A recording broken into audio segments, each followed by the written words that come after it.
வணக்கம் நண்பர்களே. உலகம் மாறணும்னு எல்லாரும் நினைக்கிறோம். ஆனா அந்த மாற்றம் நம்ம கிட்ட இருந்துதான் தொடங்கணும். அறிவியலோ, வரலாறோ, இல்ல சமூகமோ, நாம தெரிஞ்சுக்கிற ஒவ்வொரு விஷயமும் நம்ம சிந்தனையில ஒரு மாற்றத்தை உண்டாக்கும். அந்த மாற்றத்தை நோக்கிய ஒரு பயணம் தான் இந்த சேஞ்ச் ஃபார் சேஞ்ச் சேனல். நான் உங்கள் அஜித். இது நம்ம களம். வாங்க போகலாம். கடவுளினோட இருப்பை கேள்விக்குள்ளாகிய அந்த 5 வார பயணம் உங்களுக்கு தெரியுமா? ஒரு சாதாரண ஒரு குருவியினோட அழகு மனித குலத்தினோட வரலாற்றையே மாற்றி அமைக்கும். நம்ம யாராவது எதிர்பார்த்துருக்கோமா? எதிர்பார்த்திருக்கவே மாட்டோம். கடந்த 1835ஆம் ஆண்டு செப்டம்பர் 15ஆம் தேதி ஒரு தென் அமெரிக்காவோட ஈக்குவடார் நாட்டோட கடற்படையில இருந்து சுமார் ஒரு 965 கிலோமீட்டர் தொலைவில் அமைந்திருக்கக்கூடிய ஒரு 100க்கும் மேற்பட்ட தீவுகளை கொண்ட ஒரு கலாபாகோஸ் தீவு கூட்டத்திற்கு ஒரு பிரிட்டிஷோட ஆய்வு கப்பலாக அந்த பீகிள்னு சொல்லக்கூடிய, அதாவது HMS சொல்லக்கூடிய அந்த பீகிள் கப்பலை அந்த இடத்த சென்றடையுது. இந்த கப்பலினோட தளபதி கேப்டன் ராபர்ட் பிட்ஸ்ராய் இங்கிலாந்தினோட கப்பற்படை ராயல் நேவிக்காக ஒரு தென் அமெரிக்காவினோட கடற்படை வரைபடங்களை தயாரிக்கிறதன் அடிப்படையில் ஒரு முக்கிய ரோலாக அவர் நியமிக்கப்பட்டார். சில ஆண்டுகளுக்கு முன்புதான் கேம்பிரிட்ஜினோட பல்கலைக்கழகத்தில் இளங்கலை பட்டம் பெற்றக்கூடிய இளம் இயற்கை விஞ்ஞானியான இவர்தான் ஹீரோ, நம்மளோட வீடியோனோட ரியல் ஹீரோ சார்லஸ் டார்வினும் அக்கப்பல்ல இருந்தாரு. கலபோஸ் கடற்பரப்பில் வெறும் 5 வாரங்கள் மட்டுமே பீகிள் கப்பல் இருந்துச்சு. பின்னர் அதன் பயணத்தில் தொடர்ந்து பார்த்தோம் அப்படின்னா அந்த 5 வாரத்துல டார்வின் மேற்கொள்ளப்பட்ட அந்த ஆய்வு என்பது அறிவியல் வரலாற்றுல அந்த கலபாகோஸிற்கு அழியாத ஒரு இடத்தை வழங்கியிருக்குன்றதை நம்ம சொல்ல முடியும். நியூட்டனின் ஆப்பிள போல, ஆர்க்மிடிஸின் குளியலை தருணத்தை போல பரிணாம கொள்கையை வகுக்க இந்த தீவுகளில் வாழ்ந்த குருவியை போன்ற சாயலோட பலவிதமான பிரின்ஸ் பறவைகளை டார்வினுக்கு மிகப்பெரிய அளவில் அந்த வழிகாட்டப்பட்டுச்சு அப்படின்றத உண்மை. அவ எல்லாமே பார்த்தீங்கன்னா அறிவியல் கண்டுபிடிப்பு வரலாற்றிலே ஒரு முக்கிய ஒரு நினைவு சின்னமாக தான் அது கொண்டாடப்படுது அப்படின்றத நம்ம எடுத்துக்கிறோம். கடவுளை கொன்ற அந்த அந்த பீகிள் பயணம் உண்மையிலேயே பிள்ளையாரை பிடிக்க போய் குரங்கை முடிந்த கதை அப்படின்னு சொல்லுவோம்ல, இந்த மாதிரிதான் ஹீரோ, அந்த கதையினோட ஹீரோ சார்லஸ் டார்வினும் அவருடைய வாழ்விலும் நடந்திருக்கு அப்படின்றதான் ஒரு உண்மையான விஷயம். தொடக்கத்தில் டார்வினோட நோக்கமே வேற ஒரு விஷயமா இருந்துச்சு. ஆனால் அறிவை தேடி செல்லும்போது அவருக்கு சென்றடைந்த அந்த இறுதிநிலை அதற்கு நேர் எதிராக இருந்தது அவருக்கு ஒரு ஆச்சரியமான ஒரு விஷயமா இருந்துச்சு. கடவுள் தான் உலகை உயிரினங்களையும் படைத்தார் என்ற ஒரு இறையியல் கருத்துக்கு சான்று தரப்போவதாக அவர் அந்த ஒரு எண்ணத்திலாம் அந்த பயணத்தை தொடர்றாரு. அந்த பயணத்தை தொடர்றாரு. இறுதியில பார்த்தோம் அப்படின்னா கடவுளுக்கு எந்த வேலையுமே இல்லாம இயற்கை தனது போக்கில உயிரினங்களை உருவாக்கியது என்ற ஒரு பரிணாம படிநிலை வளர்ச்சி தத்துவத்தை வழங்கிவிட்டு நமக்கு அதை பற்றி புரிந்து கொண்டு அதை வழங்கிவிட்டு சென்றதுதான் சார்லஸ் டார்வின் அப்படின்றத முன்னாடி பதிவு பண்ணிக்கிறேன். உயிரினங்கள் கடவுளால் படைக்கப்பட்டவை அல்ல, இயற்கையினோட தாக்கத்தில பரிணாமத்தில் உருவானவை என்ற கருத்தை முதல்ல ஆணித்தரமாக ஒரு ஒரு அதை பற்றி கூறி புரட்சி செய்த இயற்கை தேர்வு மூலமாக தான் இந்த இனங்களின் தோற்றம் என்ற நூலை கூட அவர் 1859ஆம் ஆண்டு கூட அதை பற்றி வெளியிட்டிருக்காரு டார்வின். அந்த மனிதன் பரிணாமத்துல உருவான அந்த உயிரினம் என்பதை இலைமறைவாகவே அவர் கூறியிருக்காரு. அது ஒண்ணு. அப்போதே அந்த கருத்துக்கு மிகப்பெரிய அளவுல எதிர்ப்பு அவருக்கு உருவாச்சு. பின்னர் 1873ஆம் ஆண்டு மனிதனோட பரிணாமம் பாலினம் சார்ந்த தேர்வும் என்ற நூலையும் அவர் எழுதியிருக்காரு. இதை படித்த டார்வினோட நெருங்கிய நண்பர் அவரும் ஒரு அறிஞர் தான். தாமஸ் எக்ஸ்லி என்பவர் ஒரு நாள் அவரை சந்திக்கிறாங்க. டார்வினை சந்திக்கிறாரு. உங்களுடைய அந்த பரிணாமம் கோட்பாடு என்பது உண்மையிலே கடவுளனோட இடத்தை ஒரு வெற்றிடமாக காலி செஞ்சு விட்டுருச்சு. உண்மையிலே நீங்கள் கடவுளை கொன்ற ஒரு கொலையாளி அப்படின்றத சொல்லி அவங்களுக்குள்ள அதை பேசி சிரிச்சுக்கிறாங்க. தற்செயலாக கிடைத்த வாய்ப்பு டார்வினோட வாழ்க்கையே மாற்றிய சம்பவம் இந்த பீகிளோட கடற்பயணம் தான் அப்படின்றத உண்மையிலே ஒரு ஆச்சரியப்படக்கூடிய ஒரு விஷயமாக அந்த பயணம் சொல்லலாம். கப்பலில பயணித்து தென் அமெரிக்காவோட நிலப்பரப்பையும் அங்க வாழக்கூடிய தாவரங்கள், விலங்குகள், பறவைகளையும் எல்லாத்தையுமே ஆய்வு செஞ்சு 1831ஆம் ஆண்டு இறுதியில அவருக்கு கிடைச்சிருக்கின்றதான் மிகப்பெரிய ஒரு அதுவும் ஒரு வகையில மிகப்பெரிய ஒரு தற்செயல் தான்.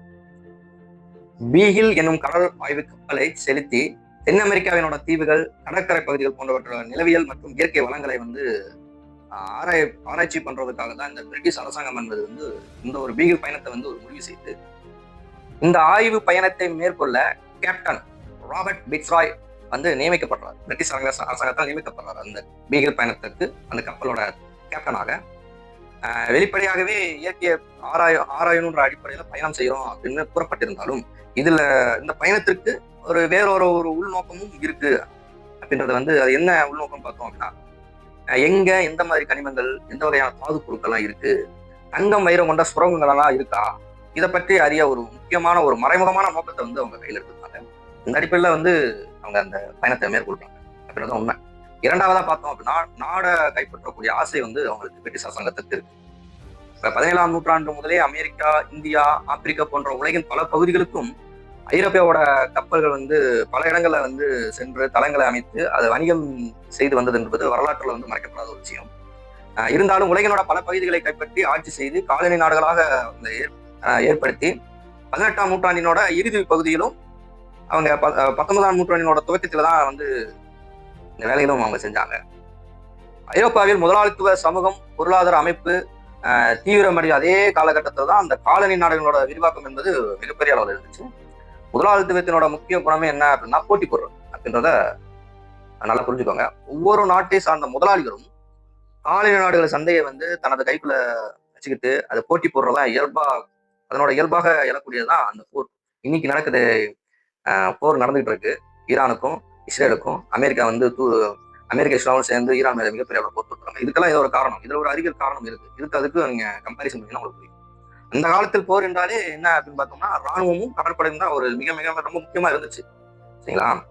இந்த சூழலெல்லாம் ஒவ்வொரு ஐரோப்பிய நாடுமே வந்து உலகினோட கடற்பகுதியினோட வரைபடம் செய்ய முயற்சி செய்யறதாக இந்த வேலைகளை வந்து அது செஞ்சுச்சு.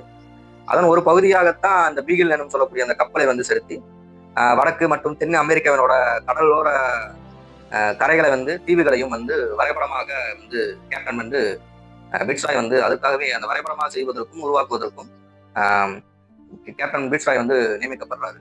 ஏன்னா கனிம வளங்கள், தாது வளங்கள், வைர சுரங்கங்கள், தங்க சுரங்கங்கள் இதெல்லாம் கிடைக்குமா அப்படின்ற உள்நோக்கத்தின் அடிப்படையில் இந்த பயணத்தை மேற்கொள்றாங்க. இதுக்கு வந்து ஆனா பப்ளிசிட்டி எப்படி பண்றாங்கன்னா, இது வந்து ஒரு வரைபடத்தை உருவாக்குவதற்கும் ஒரு இயற்கை ஆய்வு பண்றதுக்கும் அடிப்படையில வந்து இந்த விஷயத்தை சொல்லி போறாங்க.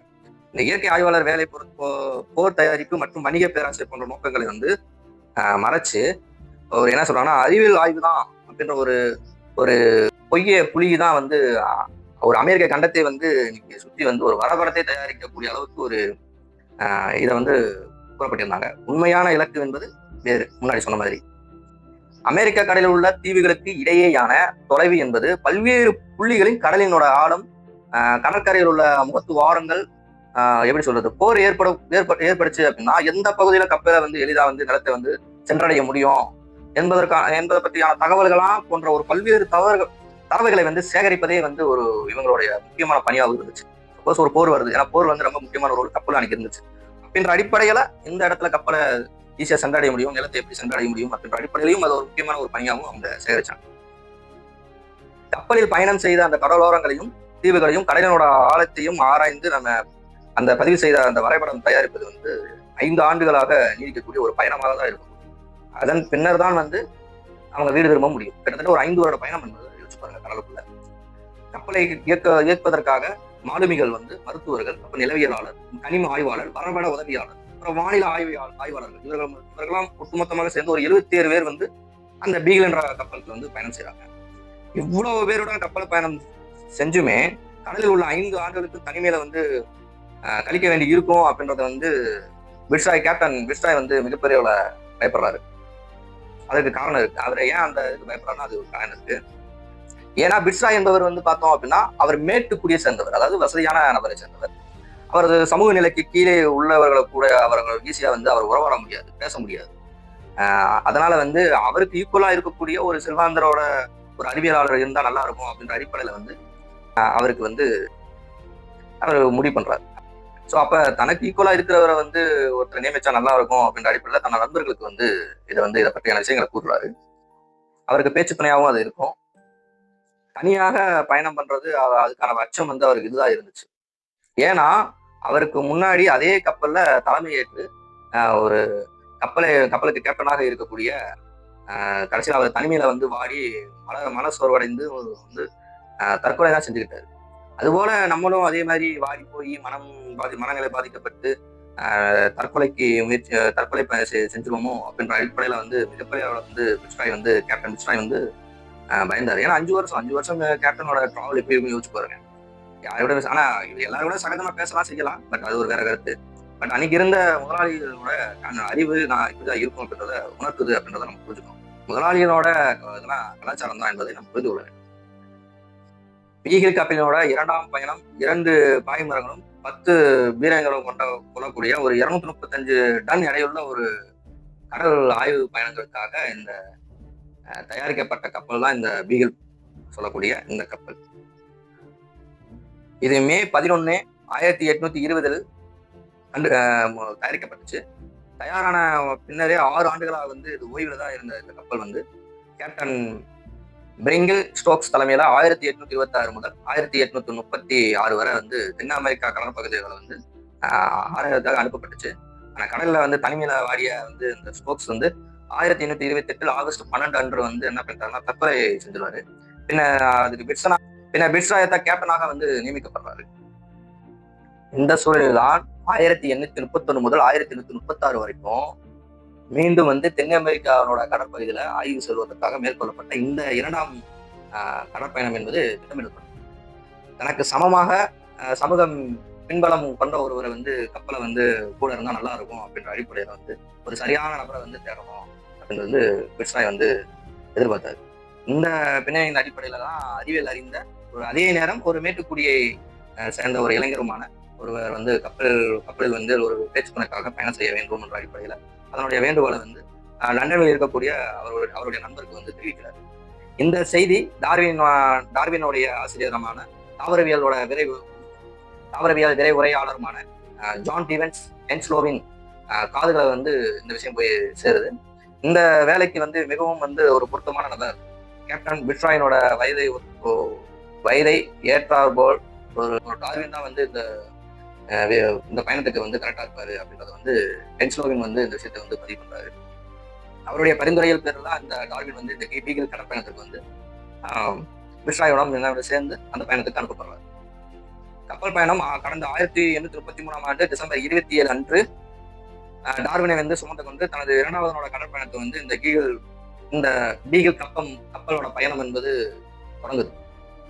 உயிரின மாதிரிகள், பறவைகள், தாவரங்கள், விலங்குகள் ஆகியவற்றின் மாதிரிகளை சேகரித்து வச்சு அவற்றை வந்து அடையாளம் வந்து கண்டுபிடிச்சு அதனை வந்து ஒழுங்குபடுத்தி இங்கிலாந்துக்கு வந்து கொண்டு போய் அங்க இருக்க ஆய்வு கூடத்துக்கு வந்து கொண்டு போய் கொடுக்கணுன்ற பொறுப்பு வந்து அவருக்கு கொடுக்கப்பட்டுச்சு. அந்த 5 ஆண்டு காலம் நீடித்த இந்த கடற்பயணம் என்பது ஒரு சாகசம் வந்து நிறைந்துதான் அதுல காணப்பட்டுச்சு. என்ன சாகசம் பார்த்தீங்கன்னா அங்க போகக்கூடிய அந்த இயற்கை சூழ்நிலை என்பது எப்படி சொல்றது, கடல் உபாதைகளாக இருந்துச்சு. கொள்ளை நோய்களை வந்து அவங்களை பாதிச்சிச்சு. உள்ளிட்ட பல்வேறு சவால்களை வந்து அவங்க சந்திச்சுட்டு இருந்தாங்க. பிரேசில், அர்ஜென்டினா, பெரு, மால்டீவுகள், சிட்னி, தென் அமெரிக்கா என்று பல நாடுகளுக்கு வந்து சுற்றி அலைஞ்சு கடைசியா வந்து 1836 அக்டோபர் மாசம் 2ஆம் தேதி அன்னைக்கு வந்து மீண்டும் வந்து இங்கிலாந்து போய் சேர்றாங்க. அந்த கடற்பயணம் முழுவதும் பார்த்தோம் அப்படின்னா டார்வின் வந்து பல்வேறு ஆய்வுகளை வந்து செய்யறதுக்காக நேரத்தை வந்து முழுமையா வந்து அதுக்கு செலவு செஞ்சாரு. பல்வேறு நிலவியல் ஆய்வுகளை வந்து அவர் மிகப்பெரிய அளவுல வந்து செஞ்சாரு. தான் சென்ற பகுதியில் இருக்கக்கூடிய அந்த மண் அடுக்குகளை வந்து அதனை குறித்த சில தகவல்களை வந்து அவர் சேகரிச்சு அதனுடைய குறிப்பிடங்களை அவர் நோட் பண்ணிக்கிறார். எந்த திசையிலும் கப்பல் போனது, வானிலம் என்ன, வானிலையோட நிலவரம் என்ன, எந்த தீவு அல்லது கடற்கரையில வந்து இறங்கணும், அங்க மண் அடுக்கு என்பது எப்படி இருக்கு, எந்த நேரத்துல வந்து மணல் இருந்தது, அங்க இருக்கக்கூடிய பாறைகள் வந்து எப்படி இருந்துச்சு, கனிமங்கள் எப்படி இருந்துச்சு, இந்த நிலவியல் தரவுகளை வந்து அவர் சேகரிச்சுட்டு வராரு. அதே போல அப்பகுதியில் வாழக்கூடிய அந்த நீர்வாழ் உயிரினங்கள், பறவைகள், விலங்குகள், ஊர்வனங்கள் என ஒவ்வொரு உயிரை பற்றி வந்து டார்வின் வந்து அதனுடைய வந்து குறிப்புகளை வந்து நோட் பண்ணிக்கிறார். மேலும் அப்பகுதியில் இருக்கக்கூடிய வாழ்ந்த மனிதர்கள், அவர்களோட சமூக பழக்க வழக்கங்கள் இதை குறித்து அதனுடைய குறிப்புகளையும் நோட் பண்ணிக்கிறார். எல்லாத்தையும் சேர்த்து வச்சுக்கிறாரு. ஆங்காங்க இருக்கக்கூடிய அந்த பறவைகள், சிறு விலங்குகள் போன்ற உயிரினங்களை வந்து அதை பிடித்து அதை வந்து பதப்படுத்தி வந்து வச்சுக்கிறாரு. அவற்றினோட வடிவம் போன்றவற்றெல்லாம் என்னத்தை பண்றோம்னா ஒரு டிராயிங் மாதிரி வரைஞ்சு அதை வச்சுக்கிறாரு. புதை வடிவ தொழிற்சங்களை தேடி வந்து அதை பத்தி எல்லாம் சேகரிக்கிறாரு. அந்த பயணத்தில் மட்டும் வந்து கிட்டத்தட்ட ஒரு 1500க்கும் மேற்பட்ட ஒரு உயிரினத்தினோட மாதிரிகளை வந்து ஒரு புதை வடிவங்களையும் சேகரித்து இங்கிலாந்துக்கு வந்து அனுப்புறாரு. சார்லஸ் டார்வின் தனதோட சுய சரிதிகளை வந்து பீகிள் பயணம் வந்து அவருடைய வாழ்க்கைக்கு வந்து ஒரு முக்கியமான ஒரு நிகழ்வு அப்படின்றத சொல்றாரு. இந்த ஏன்னா அவருடைய முழு வாழ்க்கையில வந்து அது மிகப்பெரிய ஒரு வடிவமைப்பை வந்து சிறப்பித்து கொடுத்துருக்கு அப்படின்னு அந்த பயணத்தை பற்றி குறிப்பிடுறாரு. பீகிள் பயணத்தை தொடங்கும் போது அவர் வந்து பொதுவா வந்து வைதிகமான நம்பிக்கை வந்துதான் அவர்கிட்ட இருந்துச்சு. எந்த ஒரு நன்னடத்தை வந்து குறித்தும் அதுக்கான சந்தேகங்களுக்கும் எந்த ஒரு சந்தேகமாலும் சரி, அதுக்கு வந்து அவர் பைபிளே வந்து ஆதாரமா காட்டி அதுக்கான விளக்கத்தை வந்து கொடுப்பாரு.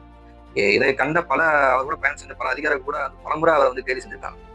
1836 முதல் 1839க்குள் மெல்ல மெல்ல பழைய நம்பிக்கைகள் வந்து அவர்கிட்ட குறைய ஆரம்பிச்சிச்சு அப்படின்றதையும் அவர் கூறினார். பீகிள் பயணத்தின் போது தென் அமெரிக்காவினோட ஆய்வு செய்த அந்த டார்வின் அங்கே பல்வேறு உயிர்களோட தொன்மையான தடயங்களை வந்து அவர் கண்டுபிடிக்கிறாரு. ஐரோப்பாவில் இல்லாத பல உயிர்கள் வந்து தென் அமெரிக்காவில வந்து இருக்கிறத அவர் பார்க்கிறார். இந்த வினோதமான அந்த விலங்குகளினோட மூதாதைகளோட தடயம் வந்து நிலத்துக்கடையில வந்து மண் அடுக்குகளை வந்து அவருக்கு கிடைக்கும். இவற்றை எல்லாம் தொகுச்சு அந்த பரிணாம கொள்கையை வந்து பயப்படுத்துறாரு.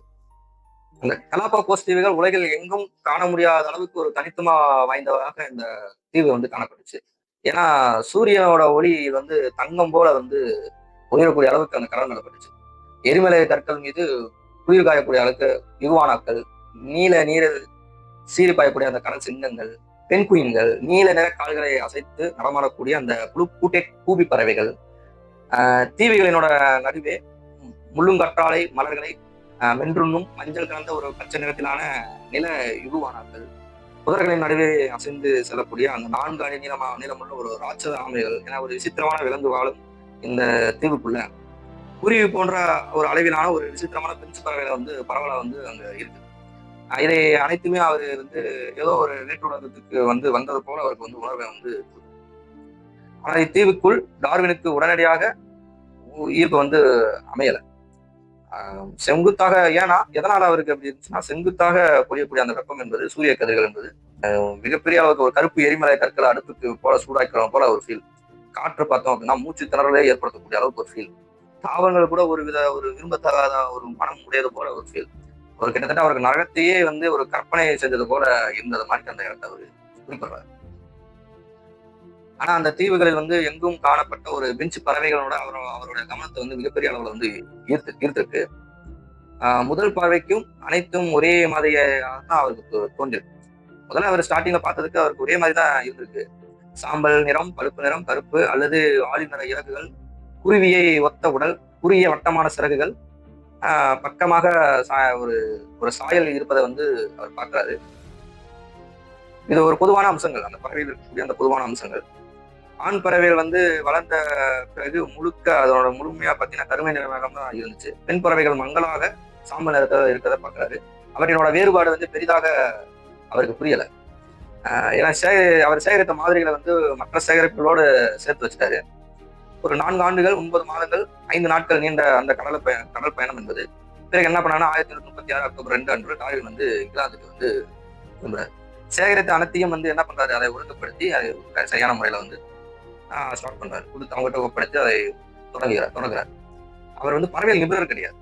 குறிப்பாக அந்த கலாபாகோஸில் இருந்து கொண்டு வந்த அந்த பறவைகள் வந்து அடையாளம் காண்பதற்காக அவருக்கு மிகப்பெரிய அளவு சிறப்பு ஏற்பட்டுச்சு. அவை சாம்பல் கதிர்குருவி இனம் போல வந்து பிரென் வகையை சேர்ந்த ஒரு சாதாரண பறவைகள் என்பதுதான் அவர் முதல்ல வந்து அவர் நினைச்சார். அதனால வந்து அவருக்கு மிகப்பெரிய அளவில் வந்து அதில் இருக்கக்கூடிய முக்கியத்துவத்தை வந்து அவருக்கு புரிஞ்சுக்க முடியல. பின்ஸ் பறவைகள் வந்து ஒரு கடந்த 1837 ஜனவரி 4 அன்று கலாபாகோஸில் இருந்து சேகரித்த அந்த 31 பறவை மாதிரிகளை வந்து புகழ்பெற்ற பறவைகள் அறிஞர் வந்து ஜான் கோலிடம் வந்து அதை பற்றியான அடையாளத்தை வந்து பார்த்துட்டு எங்களுக்கு வந்து ஒப்படைங்க அப்படின்னு வந்து டார்வின் கொடுக்குறாரு. கோல்டு அவற்றை ஆராய்ந்து ஒரு வியப்பான உண்மையை வந்து வெளிச்சத்துக்கு வந்து கொண்டு வந்து அவர்கிட்ட கொடுக்குறாரு. அப்ப அவற்றினோட உடல் அமைப்பு சற்ற ஏறக்குறைய ஒரே போலதான் இருக்கு, ஆனா இந்த பறவைகளோட அழகு வடிவம் மட்டும் வேறுபாடு இருக்கு அப்படின்றத கொடுக்குறாரு. இப்ப உதாரணத்துக்கு வீட்டு காகம் சொல்லுவோம், அண்டங்காக்கா ஒரு காக இனத்தை சொல்லுவோம், செம்பல் புவால் காகம்னு சொல்லுவோம். எல்லாம் காகம் தான், ஆனா எல்லா காகம் இணைய வகையை சேர்ந்ததுதான். அது போல இந்த 13 இனங்களும் உண்மையில் பார்த்தீங்கன்னா மொத்தம் 14 இனங்கள், டார்வின் கண்டுபிடிச்சது 13 இனங்கள். இந்த 13 இனங்களும் ஒரே வகையை சேர்ந்ததுதான். மின்னல் பட்டது போல டார்வினுக்கு வந்து உடனே அதிர்ச்சி அடையுது. ஏன் உடல் ஒரே போல் உள்ளது, அழகு மட்டும் மாறுது அப்படின்ற ஒரு கேள்வி அவருக்குள்ள உதிக்குது. நான் இதை குறிப்பேட்டை திருப்பி மீள்பார்வை அவர் செய்யும்போது அவை உண்ணக்கூடிய உணவுகள் வந்து விடை இருக்கிறத வந்து அவர் கண்டுபிடிக்கிறார். சில பின்ஸுகள் வந்து விதைகளை உண்ணக்கூடியதாக இருக்குது, சில பின்ஸுகள் வந்து பூச்சிகளை உண்ணக்கூடியதாக இருக்குது. ராட்சத ஆமைகள், நிலகு இகுவானாக்கள், கடல் இகுவானாக்கள் ஆகியவற்றினோட உடலில் இருக்கக்கூடிய ஒட்டுணிகளை நசுக்கி நிலவாழ் பின்ஸ் அவற்றின் வலுவான அளவுகளால் உண்ணக்கூடிய வகைகளா இருக்குது. இவற்றால் பறக்க முடியாது, அங்கும் இங்கும் தட்டி தான் வந்து செல்லக்கூடியதாக இருக்குது அப்படின்றதையும் கவனிக்கிறார். முட்களை கற்களில் அடித்து உடைத்து உண்ணக்கூடிய அளவுக்கு பழக்கம் வந்து சில வகை பின்ஸுகளுக்கு இருக்கிறதா பார்க்கிறாரு. பாம்பயான் பின்ஸ்கள் வந்து என அழைக்கப்படக்கூடிய இந்த இன்னொரு வகையான பின்ஸ்களுக்கு வந்து பார்த்தோம் அப்படின்னா, கவனமின்றி இருக்கும் பூமி பறவைகளோட உடலில் குத்தி ரத்தத்தை எடுத்து அந்த குத்திய குருதியிலிருந்து குடிக்கக்கூடிய உதவும் அளவுக்கு ஒரு சில வகையான பின்ஸ்களுக்கு வந்து கூர்மையான அழகு வந்து இருந்திருக்கு அப்படின்றதையும் பார்க்கிறார். தாவர விதைகள் போன்ற தாவர உணவு உட்கொள்ளக்கூடிய அந்த பின்ஸ்களையும் அவர் வந்து பார்க்கிறார். நிலவாழ் பின்ஸுகளுக்கும் நசுக்கி பிடிக்கும் தன்மை கொண்ட அளவு கூட அதனுடைய வடிவமைப்பு வந்து இருந்திருக்கக்கூடியது என்பதை பார்ப்பார். மர இடுக்குகளில் வாழக்கூடிய பூச்சிகளை உண்ணும் மரசார் பின்ஸுகளுக்கு வந்து கிள்ளி எடுக்கக்கூடிய வகையில வந்து இந்த அழகு என்பது உருவாக்கப்பட்டது. ஒட்டக்கர் பின்ஸ் ஆகியவற்றுக்கு துளையிட வழி செய்யக்கூடிய அளவுக்கு ஒரு நீண்ட குறுகிய அழகு வந்து தேவையின் அடிப்படையில் உருவாகிருக்கு. கிளைகள், கற்றாழை முட்கள் போன்றவற்றெல்லாம் கருவியாக பயன்படுத்தி உறைந்த மரக்கிளைகளுக்குள்ள இருக்கக்கூடிய அந்த புழுக்கள் இருக்குல்ல, அதை வந்து தோண்டி எடுத்து உண்ணக்கூடிய ஒரு வழக்கம் கொண்ட ஒரு உட்பக்கர் இந்த மாதிரி பின்ஸ், அந்த மாங்க்ரோ சொல்லக்கூடிய பின்ஸுகள் போன்றவற்றுக்கெல்லாம் இந்த மாதிரி ஒரு தன்மையை வந்து கொண்ட ஒரு அழகு வந்து அதுக்கு இருந்திருக்கு. முள்ளுக்கற்றாழை மலர்களை உண்பவற்றுக்கு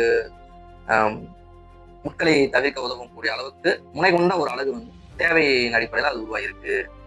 எந்த உணவை வந்து உண்ணுதோ, எந்த உணவை வந்து அது உட்கொள்ளுதோ அதற்கு உதவும் அளவுக்கு அதுக்கு ஏற்றாற் போல சில அளவுகள் அமைப்பு என்பது கொண்டதாக இந்த 13 வகையான பின்ஸ்களுக்கும் அளவுகளும் அமைந்திருக்குது என்பதை டார்வின் வந்து விஷயத்தை வந்து பார்த்து கண்டுபிடிக்கிறார். அதாவது ஒன்றும் பலவும் ஒரே மாதிரியாக தோன்றும் அப்படின்ற அடிப்படையில் இந்த பறவை காணப்படும். வெவ்வேறு அழகு அமைப்புகளால் வெவ்வேறு வாழ்வியல் முறைகளை வந்து அது பின்பற்றிக் கொண்டிருக்கிறது. ஒரே இனத்தை எடுத்துக்கொண்டு பல நோக்கங்களுக்கு ஏற்றபடி மாற்றி அமைப்பது போல காணப்படுது. 13 வகை பென்சுகளினோட அழகு வடிவங்களுக்கும் அவற்றினோட உணவு முறைக்கும் இடையே இருந்த அவருடைய தொடர்பு என்பது பரிணாம வளர்ச்சி குறித்து அவருடைய சிந்தனை என்பது தூண்டுதலா இருக்கு. நிலப்பரப்பில் இருந்து சுமார் வந்து 1000 கிலோமீட்டர் தொலைவில் இருக்கக்கூடிய இந்த தீவு என்பது ஒரு உயிர் வாழ்வது என்பது எளிதான ஒரு விஷயம் இல்லை என்பது வந்து டார்வின் வந்து அங்க போன அனுபவத்தை வச்சு சொல்றாரு. ஏன்னா பகல்ல வந்து பாத்தீங்கன்னா கடுமையான வெப்பமா இருக்கும், இரவு நேரங்களில் கடுமையான குளிரா இருக்கும், உணவு பற்றாக்குறை வேற இருக்கும்.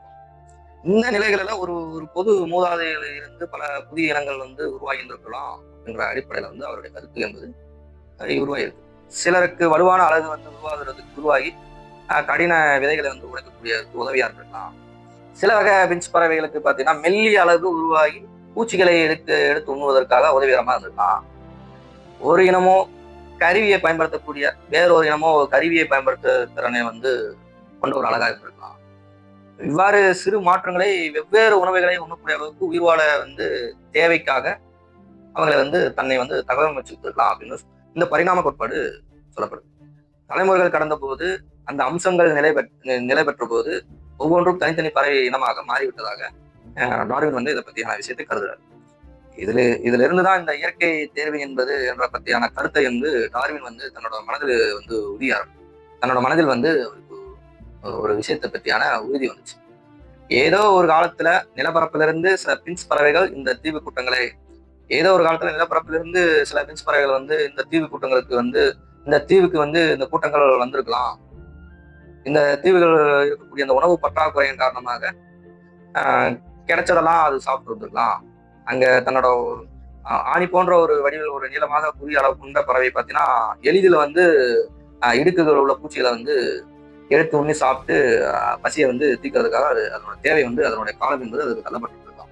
அப்படின்னும் போது அதுக்கு தகுந்தாற் போல் அதோட அழகு என்பது உருவாகி இருந்திருக்கலாம். ஆனால் இப்படி இருக்கும்போது விதைகளை சூழ்நில ஒரு ஓட்டையை உடைத்து விதையை உண்ணுவதோ என்பது ஒரு சாதாரண விஷயம் கிடையாது. அதே நேரம் நம்ம சுத்தியல் போல வந்து சற்ற பெரிய உருவ அளவுல கொண்ட ஒரு அழகு என்பது பறவையால் வந்து ஈஸியா வந்து விதையை வந்து உடைச்சு சாப்பிட முடியும். ஆனால் மர இடுக்குகள் உள்ள பூச்சிகளை வந்து பிடிக்க முடியறதில்லை. அப்ப ஒரு வகையான பீன்ஸ் பறவைகளுக்கு வந்து சுத்தியல் போன்ற அமைப்பு கொண்ட அளவுக்கு வந்து மரத்துல இருக்க பூச்சிகள் ஒன்றும் முடியாது. ஆனா விதைகளை உடச்சு சாப்பிட முடியுது. அதோட தேவை வேற மாதிரி மாறிக்கலாம். சில அளவுக்கு வந்து சின்னதா இருக்கு, உள்ள மரத்துல இருக்கக்கூடிய இலைகள் இருக்கக்கூடிய பூச்சிகள் ஒன்றும் முடியுது. இப்ப காலப்போக்கில வந்து அதனோட உணவின் தேவையை ஒட்டி அதனுடைய பரிணாம வளர்ச்சி அடைஞ்சிருக்கலாம். இடுக்குகளிலிருந்து பூச்சி புழுக்களை எடுக்கக்கூடிய அந்த பென்சுக்கள் நீண்ட மில்லி அளவு இருக்கிறதையும் காணப்பட்டிருக்கலாம். முட்டுக்கள் கனிகளை உண்பதற்கும் அரைக்கும் தன்மை கொண்ட ஒரு வலுவான அழகு தேவைப்படும் அப்படின்ற அடிப்படையில் அவையும் அந்த இனத்தின் அடிப்படையில் அது வந்திருக்கும். கற்றாழை கனியில் உள்ள விதைகளை எடுப்பதற்கும் நீளமான முனை அழகு அதுக்கு தேவைப்பட்டிருக்கலாம். தரையில இருக்கக்கூடிய அந்த விதைகளை உடைச்சு அதை குறுகிய தடித்த அழகு வந்து அதுக்கு தேவைப்பட்டிருக்கலாம். இவ்வாறு உணவு பழக்க வேறுபாடு அதன் அடிப்படையில வந்து அழகு என்பது ஒரு வேறுபாடு அடைஞ்சிருக்கு. பின்ன இவை தனித்த இனங்களாக ஒரு பரிணாமம் வந்து அடைஞ்சிருக்கு. இதுல இந்த தீவு கூட்டத்துல வந்து இந்த 14 தனித்த இனங்கள் வந்து உருவாகியிருக்கலாம் அப்படின்னு சொல்லப்படுது. ஒவ்வொன்றுக்கும் தனித்த உணவு முறை, அதற்கு தகுந்தாறு போல அழகு வடிவம் என்பது உருவாகியிருக்கு அப்படின்றத டார்வின் வந்து அதை பற்றியான விளக்கத்தை கொடுக்குறாரு. ஒரே மரத்தின் கிளைகள் பல திசைகளில் நீளும் என்பது போல பரிணாம வளர்ச்சி ஒரே வேரிலிருந்து பல இனங்களை வந்து உருவாக்கியிருக்கு அப்படின்றது வந்து புரிதல் பண்ணாரு டார்வின். இயற்கை தேர்வு மூலம் புதிய இனங்கள் பழைய இனங்களிலிருந்து உருவாகின்றன என்ற ஒரு கருத்திற்கு வந்து அந்த கலாபாகோஸ் பின்ஸ்கள் சிறந்த ஒரு எடுத்துக்காட்டாக தான் அவருக்கு வந்து அமைஞ்சிருக்கு. டார்வின் உருவாக்கிய இந்த பரிணாம கோட்பாடு என்பது ஒரு முக்கியமான ஒரு ஆதாரமாக தான் அமைஞ்சிருக்கு. அது மட்டும் இல்லாம கண்டினியூஸா பரிணாமனோட படிநிலையோட வளர்ச்சியை பத்தி நான் உங்கள்கிட்ட சொல்றேன். பரிணாம படிநிலையோட வளர்ச்சி என்பது நாம ஏற்கனவே கடந்த கால நிகழ்வு அப்படின்னு தான் நம்ம வந்து கருதுறோம். ஆனா இன்னமும் வந்து பரிணாமம் வந்து நடந்துட்டு தான் இருக்கு அப்படின்னு சொல்லப்படுது. கலாபாகோஸ் தீவு கூட்டத்தை சேர்ந்த டாப்னே என்ற ஒரு சிறு தீவுக்கு சுமார் 1981 வேறொரு தீவிலிருந்து அந்த தீவுக்கு பறவை வந்து கற்றாழை உண்ணக்கூடிய ஒரு ஆண் பிஞ்ச் பறவை ஒன்று வந்து அந்த தீவை சேர்ந்த நிலவாழ் பிஞ்ச் பறவைகளோட செய்த ஒரு இனப்பெருக்கத்தின் காரணமாக, அங்க நிலவாழ் பிஞ்ச் பறவைகளோட இனப்பெருக்கத்தின் காரணமாக அது ஒரு வகையான பிஞ்ச் இனம் வந்து அதுல உருவாகியுள்ளது அப்படின்றதான் ஆய்வாளரும் அதை பற்றியான அந்த இனத்தை வந்து கண்டுபிடிச்சிருக்காங்க. ஈஸ்ட் போன்ற ஒரு சில உயிர்களில் சில மணி நேரங்களில் அடுத்த தலைமுறைகளை உருவாக்கும் அப்படின்ற அறிவுக்கு நமக்கு ஏற்கனவே தெரியும். 30 ஆண்டுகளுக்கும் மேலாக சோதனை குழுவையில் பல லட்சம் தலைமுறைகளை வளர்த்த இந்த பரிணாம படிநிலை என்பது வளர்ச்சியை அடைந்ததை வந்து இவர் மிகப்பெரிய அளவில் சோதனை செஞ்சிருக்காரு. பரிணாம படிநிலை தத்துவம் இன்றும் வெறும் தத்துவமாக இல்லை. பூமியினோட வடிவம் உருண்டை, பூமி வந்து சூரியனை வந்து சுத்தி வருது அப்படின்றது உண்மை அப்படின்னு நம்ம எப்படி நம்புறோமோ அதே மாதிரி இது பரிணாம படிநிலையின் அடிப்படையில் இது உருவாகி இருக்கிறது என்பது உண்மை. இந்த மாதிரி இருக்கையிலும் என்ன பண்ணணும், எடுத்துக்காட்டாக வந்து ஸ்ரீபாத், பக்தி, மாதவா, பூரி இது போன்ற வந்து டார்வினோட கதைகளை வந்து முறியடிக்கப்பட்டது. இதெல்லாம் வந்து ஒரு அறிவியலை வந்து சீர்குலைக்கக்கூடிய ஒரு விஷயமா இருந்துச்சு. இதை சமூக ஊடகங்களில் வந்து தன்னை டார்வினோட சவப்பெட்டிக்கு தூக்கும் மனிதன் என அடையாளப்படுத்திய அளவுக்கு வந்து ஒருவர் வந்து டார்வினோட கருத்துக்கள் வந்து ரொம்ப மோசமானது, ரொம்ப தவறானது அப்படின்ற அடிப்படையில பைபிள் என்பது கடவுளில் கூறப்பட்ட இறையோட வசனம், ஆரம்பத்தில் கடவுள் வானத்தையும் பூமியை வந்து படைச்சாரு என்பதெல்லாம் வந்து இன்னைக்கு உண்மைன்னு சொல்லி வாதாடிட்டு இருந்தாங்க. வலைப்பதிவுகளை தொடர்ந்து அதை பத்தி எழுதிட்டு இருந்தாங்க. இந்த அரசியல்வாதி ஒருவரும் இதே போலதான் பரிணாம கொள்கையை வந்து எதிர்த்து மிகப்பெரிய அளவில் விமர்சனம். குரங்கிலிருந்து மனிதன் மாறுவதை நாங்கள் பார்த்ததில்லை, ஆனா டார்வின் முற்றுலாக தவறு அப்படின்றத தவறு என்று அப்படி சொல்றாங்க. இணைய உலகமே இது போன்ற கூட்டுகளால் வந்து கரைஞ்சு போச்சு. ஒருவர் டார்வினோட தீய தலைவியை வெட்டி வீழ்த்து விட்டதாக அறிவிக்கப்படுது. இன்னொரு இறுதியாக அவரை மறுத்து விட்டதாக சொல்லப்படுது. உண்மையில் டார்வினோட 1882 ஆண்டிலேயே மறைந்து விட்டார். வெஸ்ட்மின்ஸ்டர் அபேயில் நியூட்டனின் அருகில் அடக்கம் செய்யப்பட்டார். ஆனால் அவர் மீது தொடர்ந்து வீசப்படும் வசைக்கணைகள், ஆண்டுதோறும் மதிப்புமிக்க இதழ்கள் கூட இன்னைக்கு டார்வினோட கோட்பாடு வந்து இறந்து போச்சு என்று கூறக்கூடிய கட்டுரைகள் என்பது ஆகிய இதெல்லாம் நம்ம பார்க்கும்போது மார்க் வெயின் கூறியபடி அவரது மரணம் வந்து சற்றே வந்து இன்னைக்கு மிகப்படுத்தப்பட்டுள்ளது என்று சொல்ல அவருக்கு தோணுது. அதெல்லாம் ஏற்படக்கூடிய தொடர்ந்து ஏற்படக்கூடிய அந்த தயக்கம் என்பது நிலவிட்டிருக்கு. அவரது கோட்பாடு வெளியான காலத்திலிருந்து அவர் மேல இருக்கக்கூடிய அந்த எதிர்ப்புகள் என்பது மிகப்பெரிய இருந்துச்சு. ஒருபுறம் அவருடைய சமகால அறிவியலாளர்கள் வந்து சில சந்தேகங்களை வந்து முன்வைக்கிறாங்க. மற்றொரு கூட பார்த்தீங்கன்னா உயிர் உருவாகக்கூடிய என்பது வந்து அதை பற்றியான ஒரு அற்புதமான சக்தியுடைய கடவுளினோட அந்த படைப்பு செயல் என்று நம்பக்கூடிய மத அடிப்படைவாதிகள் வந்து மிகப்பெரிய அளவில் டார்வினோட கருத்துக்களை எதிர்க்கிறாங்க. காலப்போக்கில் பரிணாமையோட படிநிலை வளர்ச்சியை வந்து உறுதிப்படுத்தும் அளவுக்கு பல்வேறு தொல்லட்ச சான்றுகள், மரபணு ஆய்வுகள், பாறை சான்றுகள் ஆகியவெல்லாம் வந்து குவிஞ்சிருக்கு. அவற்றை விளக்கும் பரிணாம கோட்பாடு மிகப்பெரிய அளவில் விரிவடைந்தது.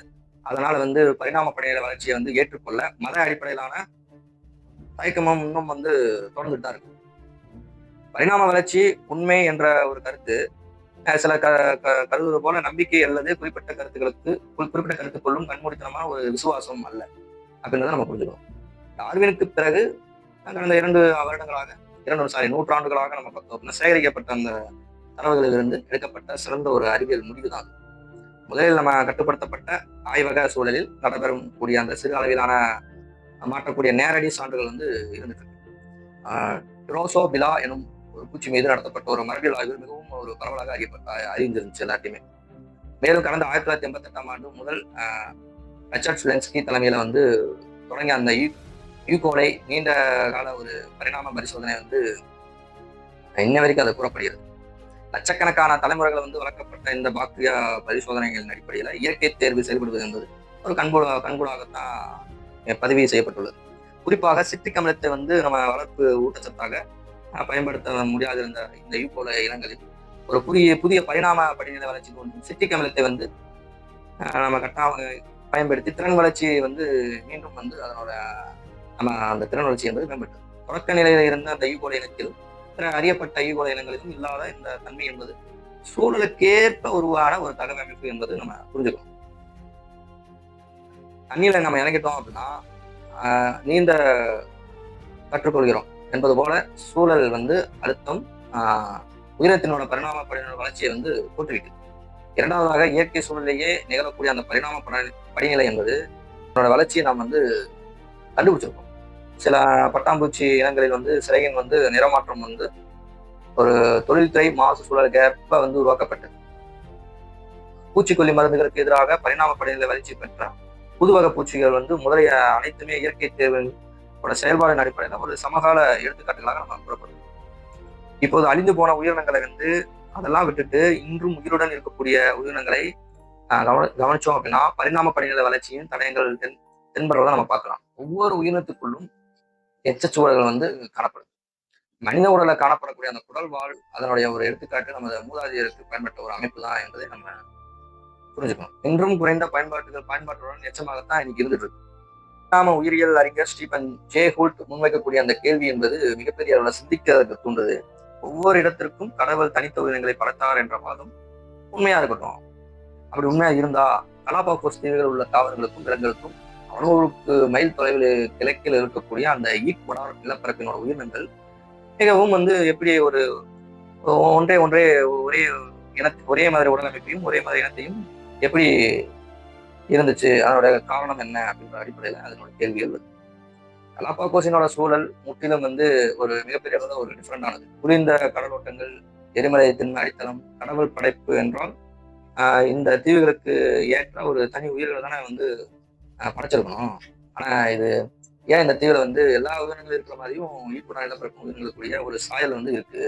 இவற்றுக்கிடையே அந்த சிறிய வேறுபாடுகள் என்னதான் இருக்கு, இதுக்குள்ள இருக்கக்கூடிய வேறுபாடுகள் இருக்கிறதுக்கு ஏன்?